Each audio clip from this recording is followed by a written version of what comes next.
Кыргыз тили бул менин жан дүйнөм. Мен ушул тилде сүйлөйм, ушул тилде ойлоном, ушул тилде билим алам. Бул менин дилим. Бул тилде мен дүйнөдө мындай жашап жатам да. Ошондуктан мындан артык билбейм эмне деп айтыш керек. Мен жасалма интеллект жазган текстти дароо эле тааныйм да. Сизге бир сөзүм бар эле дейт. Анан айта бер десем, жанагы йоттошкон тамгаларды алып эле койбойсузбу деди да. Себеби мектепте баары эле бирдей эрежени билбейт, баары эле бирдей туура жазганды үйрөнүп чыкпайт да. Аны тереңден окугандар гана жакшы пайдубал түзүп албаса, баарынын катасы бар. Өзүмдүн эле бир тууганым мындай деп айтты: мен эч качан ыр окуган эмесмин деди да. Мугалимди мен мындай элестетем да Айзерек. Мугалим баягы жаш баланы колуна көтөрүп келаткан, наристени, жаңы төрөлгөн баланы колуна көтөрүп келаткан эне сыяктуу элестетем. Эгер аны чочутуп берсең, баланы колунан түшүрүп жибериши мүмкүн, жыгылып кетиши мүмкүн. Мээрими кайтып кеткен. Эгерде ага катуу жаман сөз айтсаң, анын сүтү качып кетиши мүмкүн, баласы ачка калышы мүмкүн да. Анын класс жетекчиси абдан тажрыйбалуу, абдан бир ушундай кесибинде тыкыр иштеген, ушунчалык бир мүнөзү дагы катаал мугалимге туш болуп калыптырмын да. Ал мен чыкпайм деди. Теге сен каллиграфияны билесиңби деди. Анан мен билем дедим, бир аз билем десем, көрсөтчү А кандай жазылат, О кандай жазылат деди да. Мен күндө жазып жүргөн Ону, аны кантип жазышты билбей, каягынан башташты билбей, анан жазсам туура эмес дейт.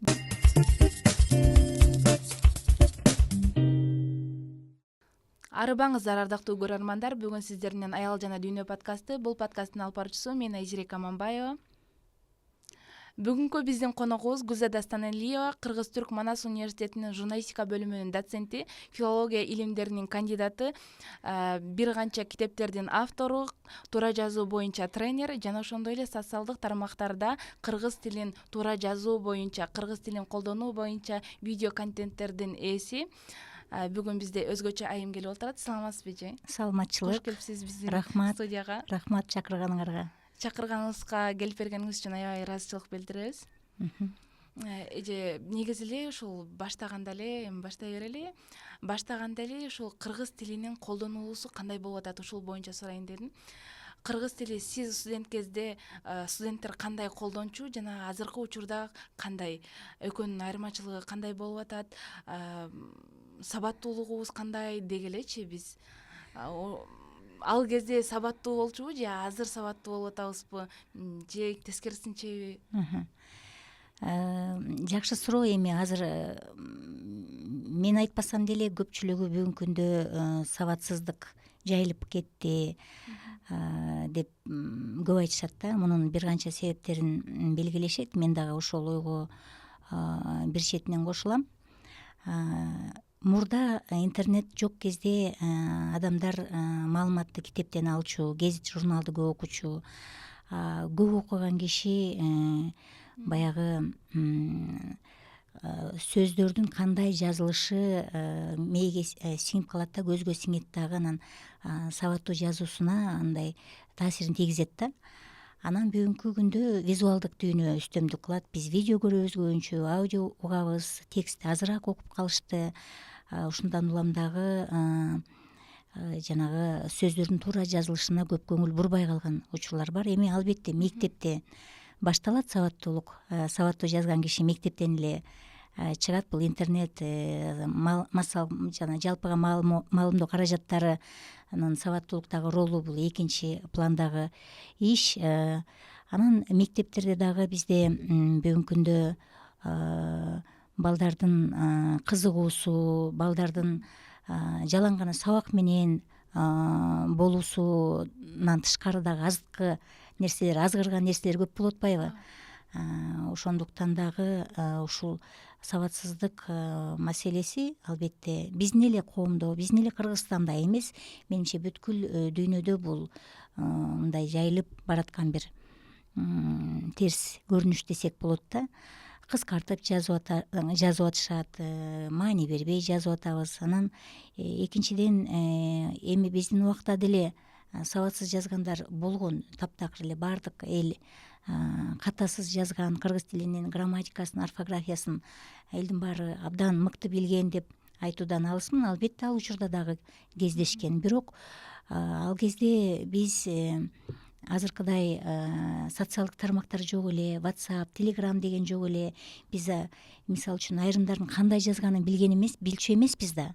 Ал эми азыр баардыгы жазып калганда ар кимдин сабаттуулук деңгээли дагы көзгө көрүнө баштады да. Ушундай дагы факторлорду мындай эске алышыбыз керек деп ойлойм. Негизинен интернеттин да таасири болуп жатат деп ойлойм мен дагычы.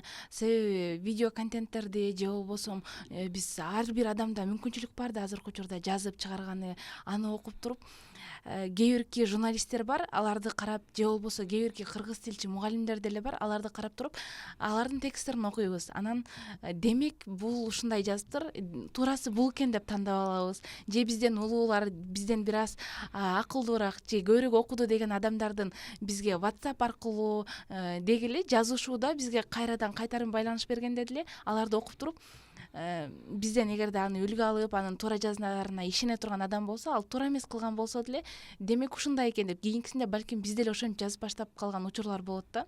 Ал эми дегиле жаш балдар үчүн, жаңыдан үйрөнүп келаткан балдар үчүн бул аябай эле таасирин тийгизет болушу керек. Ошондой окуйт, анан китептегидей окуйт да. Мисалы мурда китептегидей окуп, ошол бойдон туура жазып кетсе, азыркы учурда тескерисинче болуп калды окшойт интернеттен. Туура, аябай туура байкоо. Мурда жалпыга маалымдоо каражаттарында ар бир редакцияда редакторлор болчу эле, корректорлор болчу эле. Басма каналарда редактор, корректорлор болчу эле. Мына ошолордун тексти тыкыр кайра карап, колдон колго өтүп, ал текшерилип отуруп, анан кийин басмага кетип, жарыяланып элдин колуна түшчү да. Азыр тилекке каршы редакторлор, корректорлорду кармоо, аларга дагы кошумча айлык төлөө деген маселе бар да. Ошого келгенде кээде журналисттердин өзүнүн эле жеке көзөмөлүндө гана калып, анан ошо негизинде эле чыгып кеткен материалдар да бар да. Аны биз жок деп айта албайбыз. Ошо негизинде дагы жалпыга маалымдоо каражаттарында мындай айрым каталардын болуп калгандыгы мен ошол менен байланыштырам да. Анын үстүнө бүгүнкү күндө редакторду табыш кыйын. Корректор жанагы өтүр чекитин тамга түшүп калдыбы, ашыкча жазылып калбадыбы деп грамматикалык, орфографиялык каталарын караса, ал эми редактор анын маанисин карайт, ал берип аткан идеясын кошо карайт, стилистикалык каталарын, логикалык каталарын кошо карап кетет да. Мына ушул редакторлор бүгүнкү күндө жетишсиз, жокко эсе болуп калды да. Редакторлукка окуткан бизде адистиктер дагы аз. Анан аны окуткан баягы адистер дагы жокко эсе да. Мисалы филология, журналистикада сабактар бар, бир семестр сабактар болот, бирок ал дагы жетишсиз болот да. Анан биз былтыр мурдагы жылдары бир изилдөө жасап, ошол изилдөөнүн негизинде ошол кыргыз тилинин медиадагы абалы деген изилдөө жасаганбыз. Ошол негизинде биздин бирден бир сунушубуз ушул баардык журналисттердин өздөрүнүн тексттерин оңдоп түзөтүү, редакциялоо иштерин үйрөтүү тренингтеринен өткөрүү керек деген сунушубузду айтканбыз да. Бул дагы деле актуалдуу, анткени журналисттер өзү деле көп тренингтерге, баягындай семинарларга, курстарга катышып, дайыма мындай өзүнүн баягы квалификациясын жогорулатып, жаңы бир көндөмдөрдү үйрөнүп жатат. Анткени андай кылбаса иштей албай кала турган заманда турабыз. Үзгүлтүксүз билим алуу бул ар бир кесиптин бир ажырагыс бөлүгү болуп калды да. Антпесе технологияны билбей калат. Технологиянын бир программаны үйрөнсө, экинчи программасы чыгат болуп. Ошондой эле сабаттуулукту да кээде мындай деп айтышат да мага кайрылгандардын ичинде журналисттер да бар, анан мугалимдер дагы бар да. Ошол кишилер кайрылганда биз ушул мектептен дагы жакшы окубай калдым эле. Анан кийин жогорку окуу жайларында дагы буга көп маани берилбей калды. Менин билим алуумда кантип сабаттуу жазганды үйрөнсөм болот, деги эле аны үйрөнүү болобу же кеч болуп калдыбы мага деп кайрылышат да. Бул эч кандай кеч эмес деп айткым келет мен ушул эфирден пайдаланып. Анткени ал эрежени билген киши эле сабаттуу жазат, ката жазбай калат да. Ал эрежелерди улам көнүгүү иштей берип, жанагындай тесттерден өтүп атып, эрежени бир аз кайталап атып эле аны мээге сиңирип алса болот. Ал мындай коркунучтуу, колдон келбей турган иш эмес. Эң оңой нерсе бул ошол эрежелерди көрүп, жаттап калып, эске сактап калып, эске сактап калуу үчүн бир канча көнүгүүлөр бар. Аны отуруп бир иштеп койсо дароо эле ал баягы өзүнүн эне тили кийин ошого байланышкан кандай сөз чыкса дагы аны туура жазуу эрежеси. Аны туура жазуу эрежеси. Анткени эреже бул логикага негизделип иштелип чыккан эрежелер да. Анын логикасын эмне үчүн ошондой жазылганын эле түшүнүп алса, ал эрежени унутпайт. Туура айтасыз. Анан ушул айтып атпайсызбы, корректор керек, журналисттер депчи, жазуу боюнча. Бул убакыттын өтүшү менен жоголот деп ойлобойсузбу? Себеби жасалма интеллект келди. Жасалма интеллектке салат. Өзүңүз деле студенттер менен иштешип жүрөсүз. Анан акыркы учурда кандай болуп атат? Жасалма интеллект менен алып келгендер көбөйдү да. Туурабы? Бизде акыркы учурда 2-3 жылдын ичинде жасалма интеллект аябай эле күчөп баратат. Ооба, аябай күчөп кетти, айрыкча 2024-жылда күчөп, 2025-жылы улам жаңылары чыгып атат. Бирок кечээ эле студенттердин, окуучулардын ишин текшере турган дагы жасалма интеллекттин бир программасы чыгыптыр да. Жасалма интеллект жаздыбы же окуучу, студент өзү жаздыбы деген. Эки тарап мындай атаандаштык түрдө өнүгүп атат, мындай кубалашмай ойноп атышат да азырчы. Анан ошого караганда мен жасалма интеллектти такыр колдонбогула деп айтпайм студенттериме. Колдонгула, ал ассистент катары иштеш керек. Ал негизги булактарды, эмгектерди таап бергенде жардам берет, баягы идеяларын дагы бышырганга жардам бериши мүмкүн. Бирок изилдөөнү өзү жасайт да баары бир. Бирок аны ылгай алыш керек өзү. Ылгаш керек, аны кайра текшериш керек. Баардыгы эле так туура бере бербейт ал. Бул биринчиден. Анан экинчиден, кыргыз тилинен деле, орус тилинен деле болсо керек, башка тилдерде деле. Мен жасалма интеллект жазган текстти дароо эле тааныйм да. Эч кандай бир андай кошумча программасыз эле тааныйм. Анткени канча жылдан бери тажрыйбам, баягы педагогикалык тажрыйбамда мен студенттердин ишин окуп жүрүп, биринчи курстун студенти кандай жазат, экинчи курстуку кандай жазат, деңгээлин билесиз. Ооба, ар бир курстун студенттери кандай жазат, жана мен сабагымда ал баягы сабак учурунда кандай жазды, ошонун баардыгы көз алдыңда да. Анан айтор мугалимди мындай айрыкча тажрыйбалуу мугалимди алдаш кыйын эле. Туура айтасыз. Анан жаштар менен иштешесиз университетте. Деги эле сиздин тармагыңызда көбүнчө жаштар менен иштесиз да. Ар түрдүү тренингтерге барасыз. Ошол учурда кандай кыйынчылыктар болот, же болбосо жаштардан кандай пайдалуу тараптарын аласыз? Кыйын эмеспи жаштар менен иштешүү? Абдан оңой. Мен ар түрдүү курактагы адамдарга баягы семинар берип жүрөм да. Эң оңою жаштар. Анткени жаштар маалыматка ачык. Мындай катып калбаганда, ошол кээ бир улуу муундагы же орто муундагы адамдарга жаңы нерсени үйрөтүү аябай кыйын болот.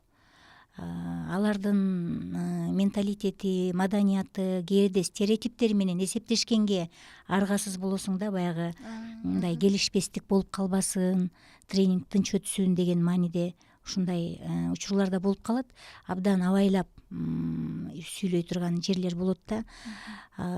Аудитория, ар түрдүү аудитория менен иштешип келатабыз. Анан ушунун ичинен мен жаштардан ошондой бир мындай кооптонуу көп болбойт менде. Анткени жаштар окуу процессинин ичинде да жаңы маалыматты алып турган, баягы дайыма жаңы маалыматты алып, өздөрү технологияны жакшы билишет, интернеттен жаңы маалымат окуп турушат. Ошондуктан мен жаштар менен иштешкенде алардын мындай ийкемдүү болгону мага абдан жагат.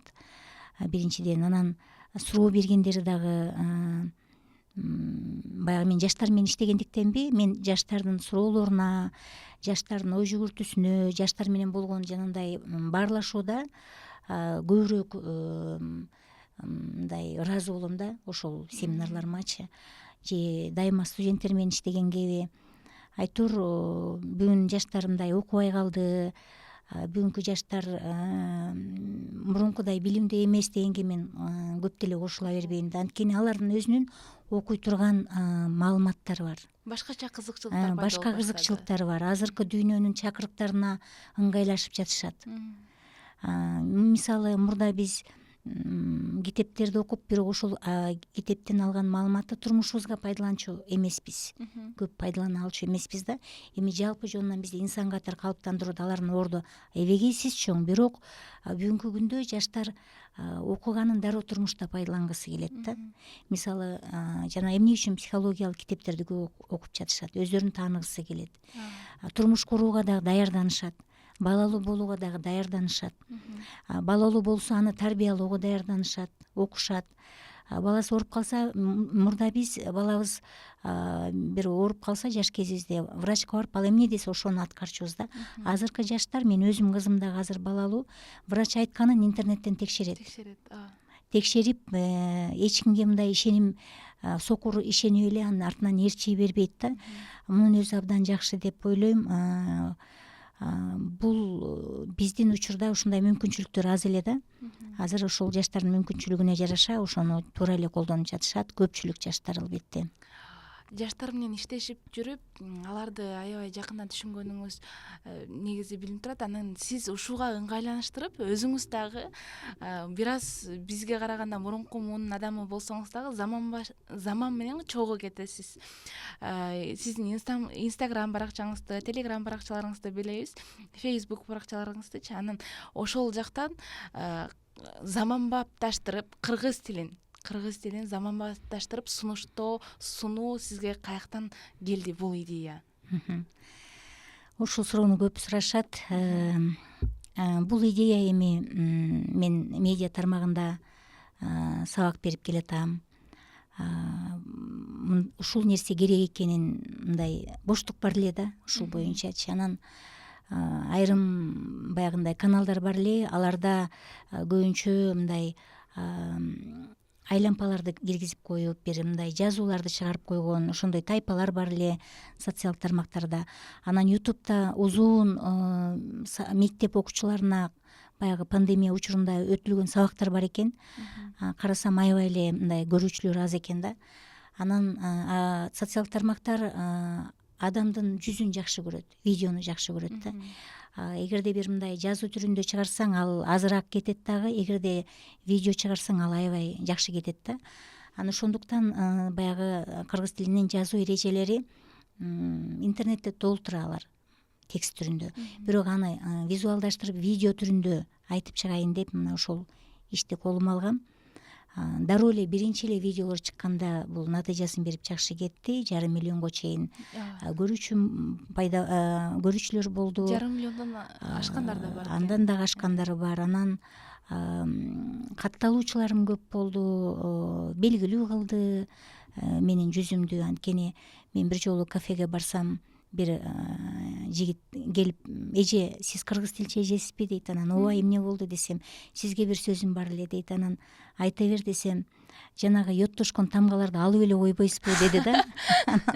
Мунун өзү дагы жакшы да, менин колумдагы иш эмес, бирок адамдарда ошондой бир ишеним пайда болгондугу дагы ошол социалдык тармактардагы менин видеолорумдун таасири да. Ушундай негизде иш алып барып калдык. Мунун аркасы менен абдан көп долбоорлор келди. Азыр дагы кыргыз тили боюнча мамлекеттик долбоорлордо, коомдук долбоорлордо ишимди улантып жатам. Анан дагы бир айта кетүүчү нерсе, жөнөкөй мугалимдин чыгышы бир аз кыйын да. Анткени мага да көп негатив, терс пикирлер көп жазылат да, жаман сөздөр айтылып кетет. Айрыкча TikTok'то ошондой эле. Кайтарым байланыш аябай жакшы. Абдан жакшы. Анан ошондо эки-экиден өздөрү урушуп кетет менин көрүүчүлөрүм. Анан кийин ошол анан кыргыз тилчилер, мен да кыргыз тилчимин, бирок бул мындай эмес деп чыккан кыргыз тилчилер болуп калат. Кыргыз тилде дагы айрым мындай эрежелердин талаштуу маселелердин тегерегинде сөз болуп калганда, анан сен өзүң мугалим болсоң, өзүң ушинтип чыкпайсыңбы деп аны жемелеп киргендер болот. Анан ушундай болгондо мен айтар элем да, мындай мугалим экранга чыгып, видео тартып, тез-тез сүйлөп, анткени ал жерде сүйлөө дагы аябай тез сүйлөш керек. Анан маалыматты мындай эрежени бербей, эреженин колдонулушун гана берип туруп баягы окурмандын мээсине куюп коюш керек да, угуучунун мээсине, көрүүчүнүн мээсине куюп коюш керек. Ошондой иштеп чыгуу менин көп убактымды алат. Муну кандай кылып берем деп. Мисалы, кош сөз менен кошмок сөздү мен жарым жыл ойлонгом. Анткени эрежеси аябай узун, аны мен кыска видеодо кантип берем? Анан логикасын эле кармашым керек экен деп, анан ошентип иштеген учурларым болот. Бир эрежени кантип берем деп атып, ошентип атып, айрым эрежелер грамматикада баардык эрежелер иштелип чыкты деп да айта албайбыз да. Айрым баягы эске алынбай калган учурлар дагы бар экен да. Ошондойду тилчи профессорлорго чалсам, ошол нерсе ушундай ооба, ал дагы деле өзүнүн изилдөөчүсүн күтүп турат деген ошондой дагы учурларды көрүп, анан ошонун да логикасын издеп, бул эмне үчүн ушундай жазылып атат, эмне үчүн ушундай болуп калат, эмне үчүн бул эрежеге туура келбей калып атат, бул сөздүн, бул түзүлүштүн, бул морфемалар деп коебуз, сөздүн курамдарынын өзгөчөлүгү эмнеде болуп атат деген сыяктуу суроолорго жооп издеп, анан ошол боюнча дагы видео чыгарган учурларым болду. Бул мени өстүрдү десем болот, бул видеолор. Анан жанагы айтып атканым, мугалимдер чыгарышы кыйын болчу, биз ошентип баягы кыргыз тилчи мугалимдер чыгарбайбы дегенден алыс болушубуз керек дейм да. Мен медиа тармагында иштеп жаткан үчүн гана чыгардым. Өзүм тексттен сабак бергеним үчүн, өзүм орфография, грамматика, кыргыз тилин сабаттуу жазуу боюнча баягы студенттериме сабак берип жүргөн үчүн мага бир аз оңой болду да. Экранда иштеп, микрофон менен иштеп көнгөнүм үчүн балким мага бир аз жеңилирээк болду. Андан тышкары жананча негативдүү жанагындай пикирлерге туруштук берүүнүн өзүнүн дагы мындай оорчулугу бар да, кыйынчылыгы бар. Аны дагы медиа боюнча түшүнүгү бар киши кайра сүйүнөт, жазып атышат деп. Ооба. Кайтарым байланыш жакшы экен. Ооба. Кирип окуп атып эле өзүнчө бир темага кирип кетет экенсиң. Ошон үчүн бул нерсеге дагы медиа боюнча билими бар, тажрыйбасы бар адамдарга бул мындай колунан келе турган иш экен да. Анан биз мугалимдер, силер чыкпайсыңарбы, силер деле чыга бербейсиңерби дегенде, аларды биз оорутуп алышыбыз мүмкүн, жүрөгүн оорутуп алышыбыз мүмкүн да. Буга даяр болуш керек да. Анткени элдин алдына чыгуу бул оңой эмес да. Элдин алдында жөн эле басып өтүү оңой эмес го. Жөн эле унчукпай эле элдин алдынан мынтип басып өткөндө биз бир аз кыйналабыз да. Мына ушундай дагы көчөк артындагы нерселер бар. Сиздин ошол мисалдар менен көрсөтүп берип, жазып көрсөткөндөгү мындай байма-бай көрүп турганыбыз үчүн эсибизде калганда, анан жанагы сөзүңүз бармы силер йоттошкон десеңиз эсиме келип кетти. Айран уюйун деп калганда тоюйун деп калды. Ошол менин кулагыма жаңырай берет. Эмнегедирчи йоттошкон тамгалар дегенде элечи. Бирок чын эле жаза келгенде кандай кылып калам деп ойлонуп кетесиң го аны дагычы.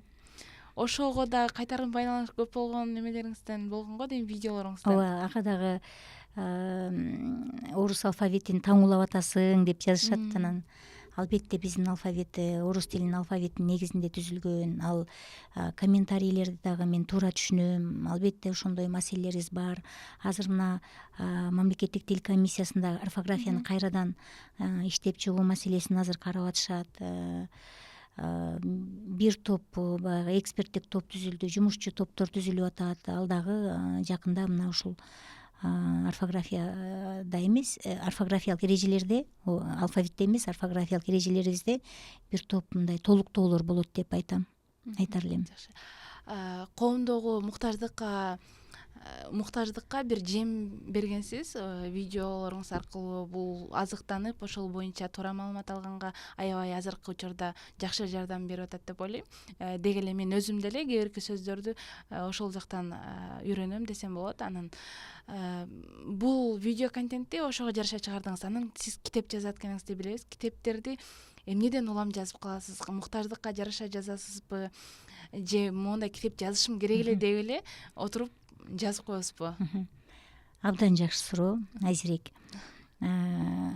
Албетте муктаждык. Анткени мен кандидаттык диссертациямды бүткөндөн кийин докторлук диссертациямды жазышым керек деп жүрдүм да, анан улам иштеп, теориялык баягы жагын даярдап, бирок эч эле ага кирише албайм да. Анткени менин берген сабактарым боюнча кыргызча окуу китептери жок эсе болчу. Мен журналистиканын жанрларын берем. Жанрлар боюнча бир аз китептер бар, бирок баардык жанрлар боюнча анын үлгүсүн көрсөтүп, анын кантип жазылыш керектигин көрсөткөн окуу китептери жок эсе болчу да. Анан ошону колго алып, ал жерде журналисттик текст боюнча дагы абдан көп маалыматтарды баягы көп жылдык тажрыйбамда топтодум, көнүгүүлөрдү топтодум дегендей. Анан ошолорду чогултуп китеп иретинде жазып чыгаруу бир топ машакаттуу иш экен да. Ошого аябай көп убактым кетти. Өзүмдүн негизги баягы илимий ишмердүүлүгүмдү токтотуп, ушу балдардын бетине, жүзүнө маңдайым жарык карап, сабагымды маңдайым жарык бергенде мен үчүн абдан маанилүү болду да. Анткени бул боюнча мына орус тилдүү Россиянын китептерин, окуу китептерин берүү да туура эмес да. Мына канча жыл болду, өзүбүз жазышыбыз керек да, муну мойнубузга алышыбыз керек ошол жүктү. Экинчиси копирайтинг, пиар текстери деген сабак. Бул коомчулук жана менин байланыш жана реклама бөлүмүнүн студенттерине берем бул сабакты. Бул тармак дагы өзүнчө аябай өнүгүп жатат. Журналисттер медиа сферасында тармагында иштесе, ал эми коомчулук менен байланыш кызматкерлери бүт баардык жакта иштешет. Медицинада дагы иштешет, мамлекеттик кызматтарда да иштешет, педагогикада да иштешет, бизнесте абдан чоң роль ойношот. Баардык тармакта да. Коомчулук менен байланыш түзбөй бир дагы мекеме, уюм, ишкана өнүгө албайт. Мына ошону кыймылдаткан бул ошол адистер, пиар адистери. Ошолорго атайын кандай тексттер менен иштешет алар. Алардын да өзүнүн эрежеси бар, алардын да өзүнүн жанрдык түрлөрү бар. Ошону дагы иштеп чыктым. Болгондо дагы жалаң кыргыз, азыр кыргыз тилдүү мекемелердин коомчулук менен байланыш тексттеринин негизинде ошолорду терип алып, айрым жанрлар жок болсо аны өзүм жазып чыгып, мына ошондой ал дагы бир мен үчүн чоң иш болду. Ошол дагы азыр студенттердин колунда, азыр өзүмдүн окуу китептерим менен студенттерди окутуп жатам. Бул мугалим үчүн чоң жетишкендик деп ойлойм. Анан азыр бул китептерди былтыр чыгардым да, анан быйыл болду эми диссертациям олтурам деп ойлогом, бирок дагы башка сабактарым бар болчу. Анан студенттердин дагы деле текст жазууда жалаң жана сабаттуулук боюнча, анан текст боюнча, текст түзүү боюнча дагы деле маселелер бар да. Тигил жакта спецификалык тексттер да, жанрга ылайыкташкан. Мында илимий текст боюнча жөн гана өзүнүн баягы текст түзүү жөндөмүн өнүктүрүү боюнча дагы бир боштук бар экен да. Бизде дагы текст боюнча, текстти жаздыруу боюнча китептер чындыгында жок эсе. Теориялык илимий китептер бар, бирок практикалык негизде жазылган китептер жок эсе да. Анан ошол боюнча азыр китеп жазып атам. Студенттерим жардам берип атат. Аларга түшүндүрүп, ошол мисалы ал жерде сөз, анан кийин абзац деп сүйлөмдөрдүн байланышы, ошол кантип байланышат. Анан кийин абзац кантип жазылат. Бизде абзацты кыргыз тилинен өтүлөт, бирок ал жаңы ой башталды, анан бүттү деп эле коебуз. Бирок абзацтын биринчи сүйлөмү кандай жазылат, экинчисинде кандай болот, абзацтын кандай түрлөрү бар, аны кантип ишке ашырып жазабыз деген сыяктуу эрежелерди ушул иштеп чыгуу, мисалы англис тилинде бар да, дүйнөлүк тилдерде ушул нерселер бар, ушундай окуу китептери. Анан ушул боюнча азыр иштеп атам. Бул бир китеп. Экинчи китеп болсо ошол эле орфографияны визуалдаштырып атабыз, жанагы жасалма акылдын жардамы менен.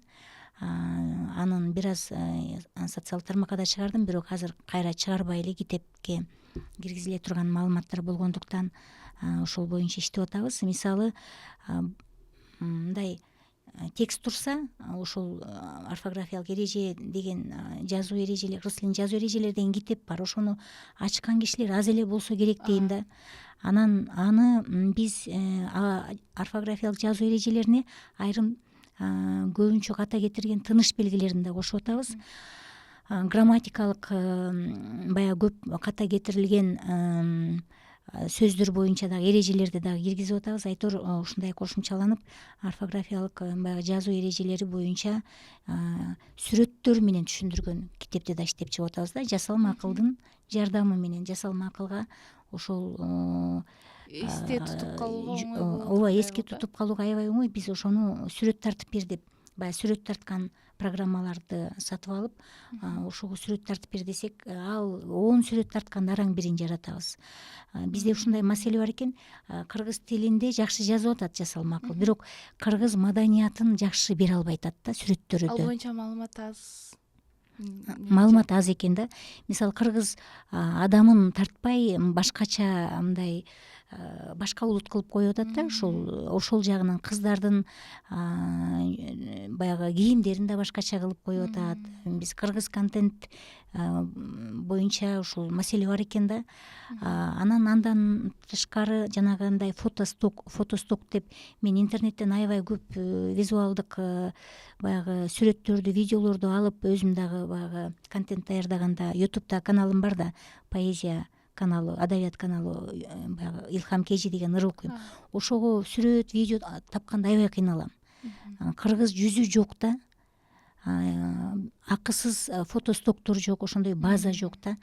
Анан азыр эми жасалма интеллектке сүйүнсөк, ал жакта да биздин маданиятты жакшы тааный элек, бирок менин билишимче бүгүнкү күндө программисттер, ошол жааттагы адистер, технология боюнча адистер, кыргыз балдар, кыздар мунун үстүндө иштеп атышыптыр.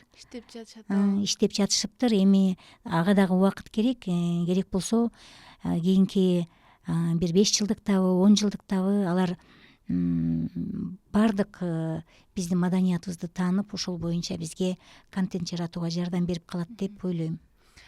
Ушул биз туура жазууну деги эле кыргыз тилинин эрежелерин мектепте эми кыргыз тили боюнча олимпиадаларга барган же болбосо жалаң бешке окугандар фундаменти, пайдубалы жакшы болуп калышы мүмкүн, бирок баарынын бирдей түшүнбөшү, бирдей эрежелерди эстеп калбашынын себеби бул жөн гана кара сөз менен болгонунан да болушу мүмкүнбү же? Себеби мектепте баары эле бирдей эрежени билбейт, баары эле бирдей туура жазганды үйрөнүп чыкпайт да. Аны тереңден окугандар гана жакшы, пайдубал түзүп албаса, баарынын катасы бар.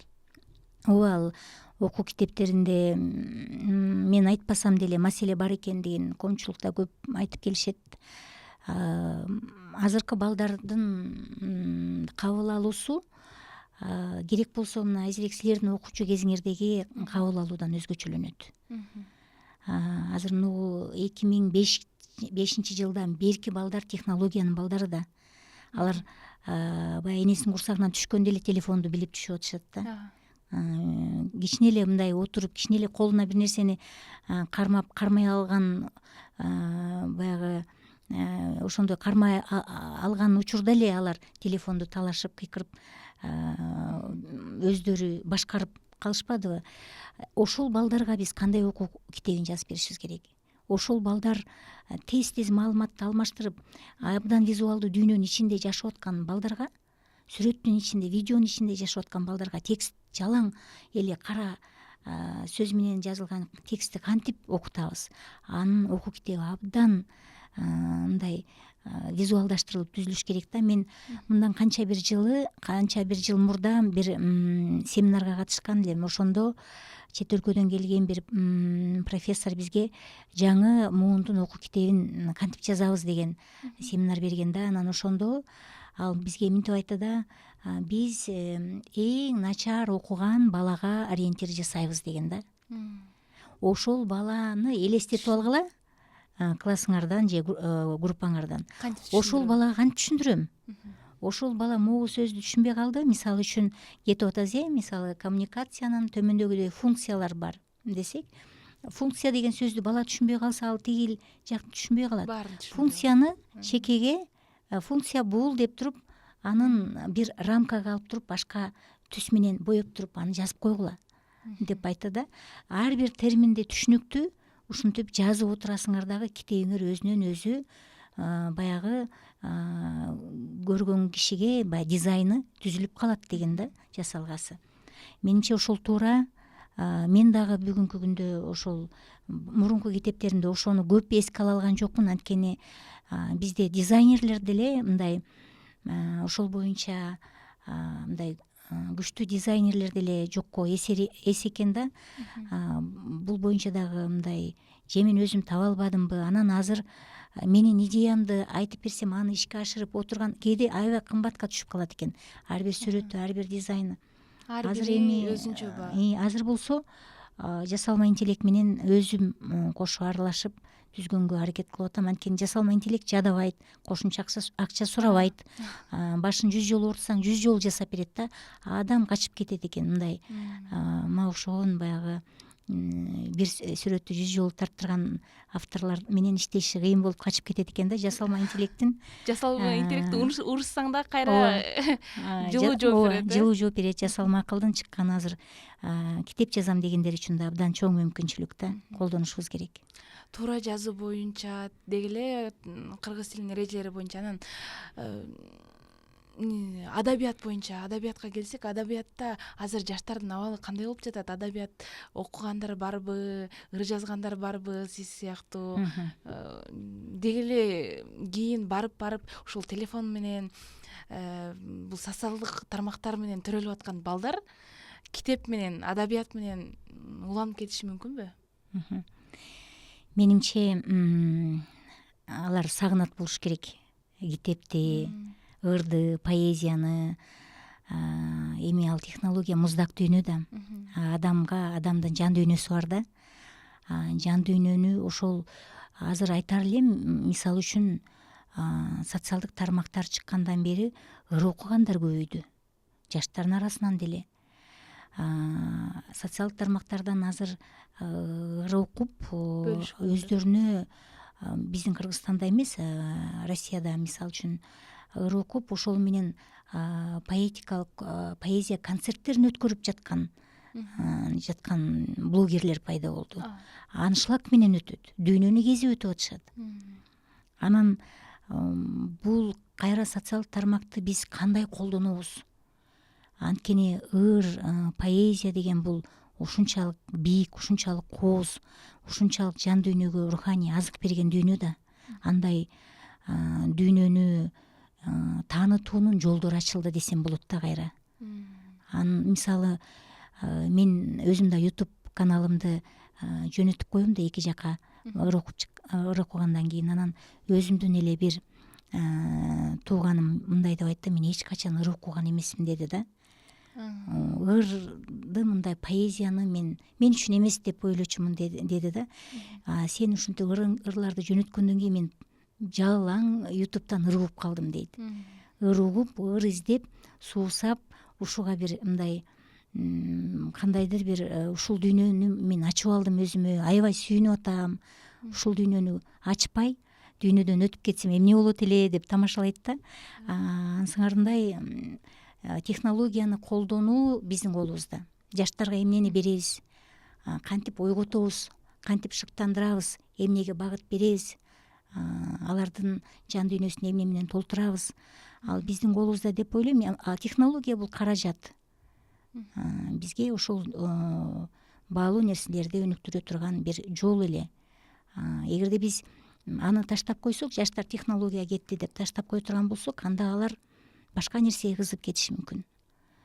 Жалаң эле оюндар менен болуп калышы мүмкүн. Жалаң эле популярдуу бир мааниси жок контенттерди карап калышы мүмкүн. Ошондуктан бул жерде иштеш керек да. Ал маалыматтарды бөлүшө турган адамдар дагы мүмкүн болушунча сабаттуу болуш керек деп ойлойм.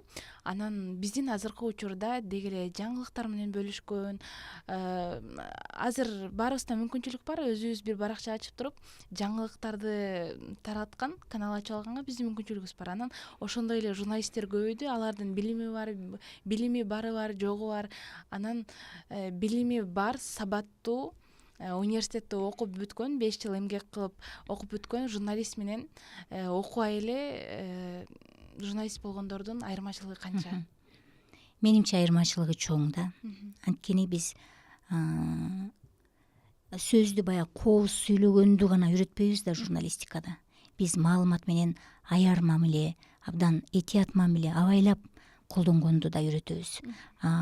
Этиканы, кесиптик этиканы, укуктарын, анын юридикалык жактарын кошо үйрөтөбүз да университетте.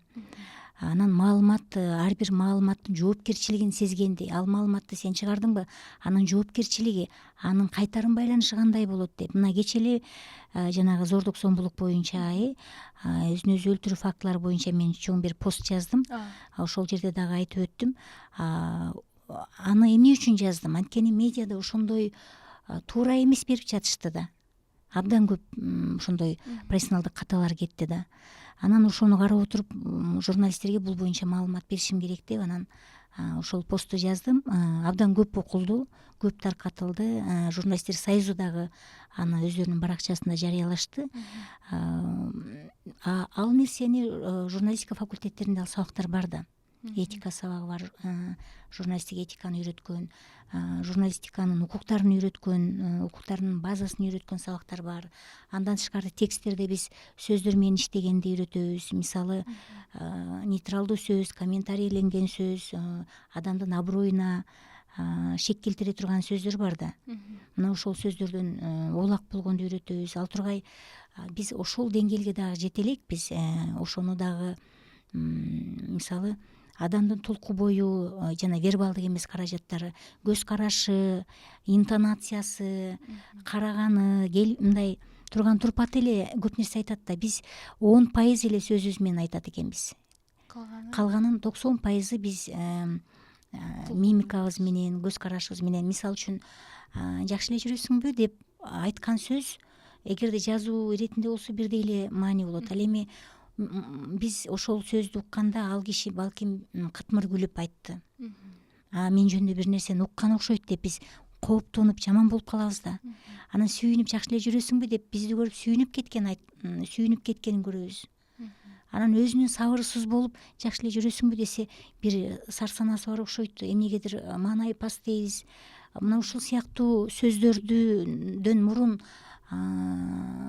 ал киши жөнүндө, ал кишинин ичиндеги бүт уйгу туйгуну билдирген вербалдык эмес каражаттар да бар да. Биз ошону дагы окута элекпиз да. Мисалы үчүн ошого да терең кире элекпиз.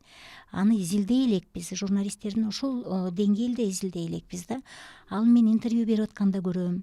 Мисалы үчүн журналисттин кандай өзүнүн отурганы, мамилеси кандай болуп атат, мындай турган турпаты менен эле бир көз карашы менен эле басып койгон жокпу, кемсинтип койгон жокпу, же болбосо мындай тоготпой койгон жокпу деген нерселер бар да.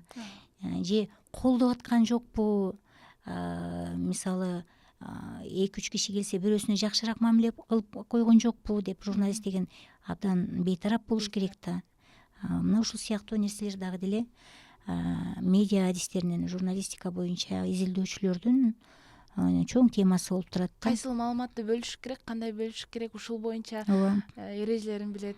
Ооба, бул аябай чоң нерсе. Журналистикада окуган киши мисалы кандай сүрөттү чыгарыш керек, кандай сүрөттү чыгарбаш керек. Айтор бул жерде абдан көп нерсени үйрөнөт да. Ал өзүнүн жашоосунда дагы көп нерсени үйрөнөт. Бирок жакшы жери жанагы башка факультетти бүтүрүп барып иштеп жаткандарга журналистикада абдан көп мындай тренингдер болуп турат да. Анан редакция дагы өзү баягы жаштарды кичине үйрөтөт. Улуу муун, кичүү муунду көбүрөөк үйрөтөт да. Ушуга келгенде мен дагы бир нерсени айткым келет. Айрыкча мугалимдерге, мен эми бир жагынан мугалиммин, экинчи жактан медиада журналисттерди окутуп жаткан мугалим болгондуктан мугалимдердин ишмердүүлүгү, журналисттердин ишмердүүлүгү мени мындай кайдыгер калтырбайт да. Анткени күндө ушул эки нерсе менен жашайм. Ушул боюнча айткым келет. Мектептеги мугалимдер айрыкча азыр жаштар барып атат, жаш мугалимдер. Ошолорго жол көрсөтсө, ошолорду канатына калкаласа, айтып түшүндүрсө, анча мынча катасын көрмөксөн болуп, жакшы сөз менен тарбиялашса, ушул жагында айткым келет да. Анткени менин студенттерим арасында мектепке барып иштеп калгандары бар, же болбосо башка жаш мугалимдер менен көп байланышам. Алар ушул колдоо жок экендигин айткан мугалимдер бар да, жаш мугалимдер. Мен кетким келип атат, иштегим келбей атат. Себеби мен билимим жетишерлик эмес экен. Улуу мугалимдерден тил уктум. Анан кийин ушундай мен мындай сый урматым жок болуп калгансып атат жамаатта деген сыяктуу айткандарын айтып калышат да, эмне кылсам болот деп. Мындай ката жазып атам, анан баягы WhatsApp группага ката жазсам, сен мугалимсиң, сен мынтип жазганга болбойт сага. Атаандаш катары көрүшүп, атаандаш катары көрүп же болбосо жаш сынтып койгон, бул өсүп келе жаткан мугалимдердин жашын мындай шагын сындырып коет да. Психологиялык оор акыбалга салып коебуз. Мугалимди мен мындай элестетем да, Айзерек. Мугалим баягы жаш баланы колуна көтөрүп келаткан, наристени, жаңы төрөлгөн баланы колуна көтөрүп келаткан эне сыяктуу элестетем. Эгер аны чочутуп жүрсең, баланы колунан түшүрүп жибериши мүмкүн, жыгылып кетиши мүмкүн. Мээрими кайтып кеткен. Эгерде ага катуу жаман сөз айтсаң, анын сүтү качып кетиши мүмкүн, баласы ачка калышы мүмкүн да. Ошондой стресске кабылтпаш керек да. Мугалимдин колунда баалуу келечек бар да. Ошол наристедей абдан назик жаш балдар бар. Анан ошону биз туура түшүнүп, жаңы келген мугалимге колдон келишинче колдоп көрсөтүп, аларды мындай бапестеп өстүрүп алышыбыз керек. Анткени мен дагы жаш кезимде мен дагы абдан көп нерсени билчү эмесмин. Мен журналистиканы бүтүрдүм, андан кийин аспирантурада окудум. Ошол мезгилде мугалим болуп мектепке барганмын. Анан ошондо мени дагы баягы 1-класстарга кыргыз тил сабагын берип калдым да. Анткени чоң класстардан корктум да, жаңы эле кирип атсам, жаңы эле университетти бүтсөм деп. Анан 1-класстар эң оор экен да. Чоң класстарды оку тиги текстти окуп отургула, тиги көнүгүн иштегиле десең, ал иштейт экен. 1-класстар аябай оор экен. Мен аны билбей ошол кирип алып, орус мектептерге кыргыз тилинен. Анын класс жетекчиси абдан тажрыйбалуу, абдан бир ушундай кесибинде тыкыр иштеген, ушунчалык бир мүнөзү дагы катаал мугалимге туш болуп калыптырмын да. Ал мен чыкпайм деди. Тиги сен каллиграфияны билесиңби деди. Анан мен билем дедим, бир аз билем десем, көрсөтчү А кандай жазылат, О кандай жазылат деди да. Мен күндө жазып жүргөн аны кантип жазышты билбей, каягынан башташты билбейм. Анан жазсам туура эмес дейт. Бул жерден башташ керек. Анан кичинекей баягы 1-класстын майда сызык дептери барбы, ошону алып келип, могу жеке шекит коюп, момундай кылып жазасың. Сен туура эмес жазсаң, менин балдарым сени туурайт дагы, мен үйрөткөн нерсенин баштары айланат деп. Анан мага каллиграфияны үйрөтөт ошол мугалим. Анан орус улутундагы аял болчу, абдан бүт мектеп мындай зырылдап коркот экен да, аны катаал деп. Мен ошонун колуна түшүп болуп калдым да. Анан мен сенин сабагыңан чыкпайм, кошо отурам дейт. Эми мен даярданганымды көр. Күйгө келип баягы каллиграфияны үйрөнөм, унутуп калбайын деп. Тетигини туура эмес жерден баштап койдуң, тиги тамганы деп мага ушундай деп айтат да. Биринчи тим эле жаман болуп жүрдүм, бирок ошого 1000 мертебе рахмат. Анткени чоң тажрыйба болду. Андан кийин мен партанын аркасында отуруп алып, арткы партада отуруп алып, дептер текшерет да. Мен сабак өтүп атсам, кээде дептерин коюп үйрөнөт. Мен кыргыз тилин үйрөнүп атам сенден деп. Кийин мени колдой баштады да. Экөөбүз ошондой жакшы иштештик. Андан башка мугалимдер, жалаң орус мектептин мугалимдери менен иштеп калдым да. Ошолор башкалар дагы ошондой ишенбей мага, сен жаңы келдиң, сени мындай текшеребиз деп эле ачык эле айтып отуруштучу да. Бул мага аябай оор болду. Менин тажрыйбам жок эле ал кезде. Бирок ошол эле учурда алар мындай мени тарбиялашты да. Бири катуу айтты, бири жумшак айтты, бири дос катары, кесиптеш катары, бири улуу устат катары тарбиялашты. Аларга мен рахмат эле айтам. Албетте жүрөгүм ооруткан учурлар да болду. Бирок менин азыркы мугалимдерге айтарым, ошол жаңы келген мугалимдерди мындай абдан аяр мамиле кылып тарбиялаш керек. Анткени алар дагы даяр эмес. Мектеп, баягы университетти бүткөн диплому болгону менен алардын тажрыйбасы аз. Ошол нерсени биз эске алышыбыз керек да. Журналистикада ошол нерсе жакшы эле да. Анткени бүтүндөй баягы алардын продукциясы, жасаган медиа контенти, теле берүүсү же радио уктуруусу же тиги тексти элдин баарына чыгып кетет да. Ошо редакцияга сынга кабылышат да. Ошондуктан алар жанагы өздөрүнүн чогулуштарында жаштар мындай жазгыла, минтип мындай муну теманы чыгар, тигин теманы чыгар деп алар бир үй бүлөдө иштеген редакциялар көп эле болот да. Эже сиздин эмгектериңизди билебиз, туура жазуу боюнча, анан адабиятка дагы аябай жакын адамдардансыз. Иңгир китебиңизди билебиз. Өзүңүз айткандай визуалдык жагын аябай карап, креативдүү бир китеп чыккан. Биз баарыбызга кызыктуу жана жаңы ачылыш болгон. Ошол китебиңизге жазган ырларыңыздан окуй кетсеңиз, сизди бүгүн ыр окутпай кетирсек күнөө болот го деп ойлойм да. Рахмат Айзирек. Мен ал ыр китебим мурунку ырларым кирген да көбүнчө. Мен кийинки ырларыман окуп берейин. Мени изде деген кече жакында жазылган ыр. Бороон улуп, борош уруп сен жакта, боорго тартар бир адам жок алыста, боройлогон тагдыр менен бет келип, болбой мөгдөп калганыңда майышпа. Эсте мени, эч тут мени каралдым, эсиң кетип өксүп бөөдө эзилбе. Эч бир жанга кадырыңды сынабай, эл ичинен атымды айтып мени изде. Чакырганың угар менен келемин, чалыкканга алысыңа карабай, чаң көчөдө жол карайт деп ашыгам чаңкап турган уу сүтүнө баладай. Күйөр жаның, күтөр жаның бар сенин, күдөрүңдү үзбөй үмүт байлагын, күүгүмүндө күлгүн ушул өмүрдүн күүсүн күүлөп келер сага жайдамын. Буюкканда, өксүгөндө мени изде. Чиркин. Ыр уккан кандай сонун, эргип кеттим. Ырларыңызды угуп аябай сонун эже. Анан ошону менен биз жыйынтыктасак, жыйынтыктардын алдында сизге берер суроолорум. Азыр 21-кылымда коомдук кыргыз айымын кандай көрөсүз сиз? 21-кылымда кыргыз айымы абдан өзгөрдү. Кыргызстанда эле азыр ишкердик кылган бизнес-вумендер аябай көбөйдү.